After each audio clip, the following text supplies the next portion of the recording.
اعوذ باللہ من الشیطان الرجیم بسم اللہ الرحمن الرحیم اللہم صلی علی محمد و آل محمد۔ میرے تمام سننے اور دیکھنے والے مومنین اور مومنات کو میری طرف سے میرے چینل ناطق قرآن کی جانب سے السلام علیکم۔ پروردگار نے ہر انسان کو اس کائنات میں دو رشتے عطا کیے ہیں، جو دونوں رشتے اس کی تربیت کے لیے ہیں، اس کو اخلاقیات سکھانے کے لیے ہیں۔ ایک رشتہ وہ جو اس کے اس دنیا میں آنے کا سبب بنتا ہے، اور ایک رشتہ وہ جو اس کے اس دنیا میں رہنے کا طریقہ سکھاتا ہے۔ پہلا رشتہ وہ ہے جو انسان کو بولنا سکھاتا ہے، دوسرا رشتہ وہ ہے کہ وہ یہ بتاتا ہے کہ کہاں بولنا ہے، کیسا بولنا ہے اور کب بولنا ہے۔ پہلا رشتہ وہ ہے جو انسان کو لوگوں سے ملنا جلنا سکھاتا ہے، لوگوں کی پہچان رشتوں کی کراتا ہے،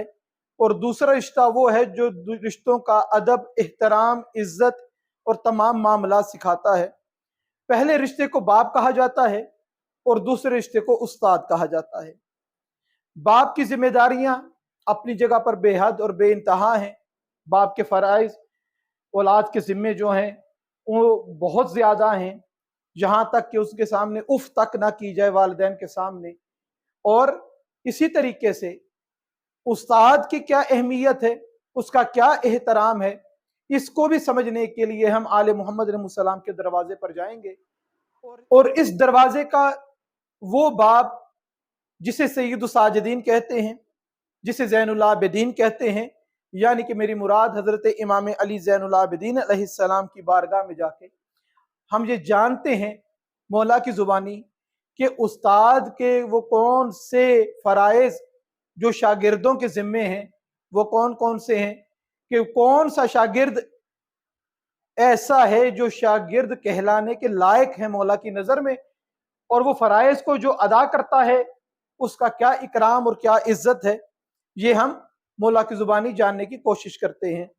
مولا امام علی زین العابدین علیہ السلام کا ارشاد گرامی ہے کہ ہر طالب علم پر اپنے استاد کو مد نظر رکھتے ہوئے 12 فرائض بنتے ہیں،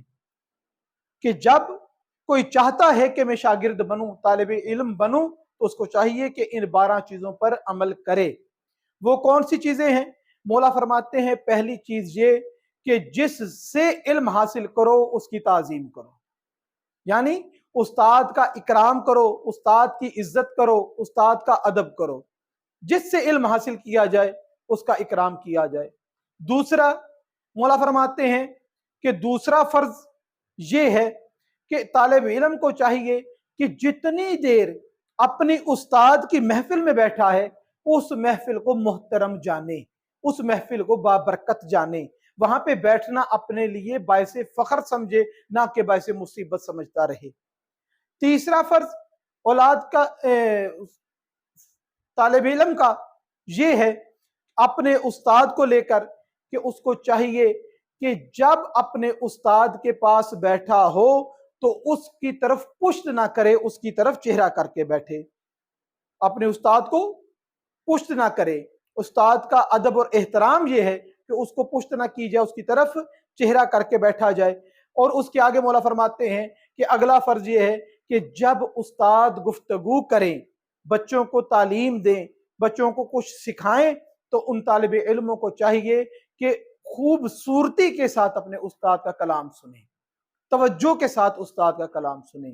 اور طالب علموں کے فرائض میں جو اگلا فرض ہے وہ یہ ہے کہ جب استاد کلام کر رہے ہوں، استاد کی محفل میں آپ موجود ہوں، تو جب استاد بول رہے ہیں پھر طالب علم ایک دوسرے سے گفتگو مت کریں، ایک دوسرے سے بات مت کریں۔ اگلا فرض مولا نے بیان فرمایا، مولا فرماتے ہیں کہ اپنی آواز کو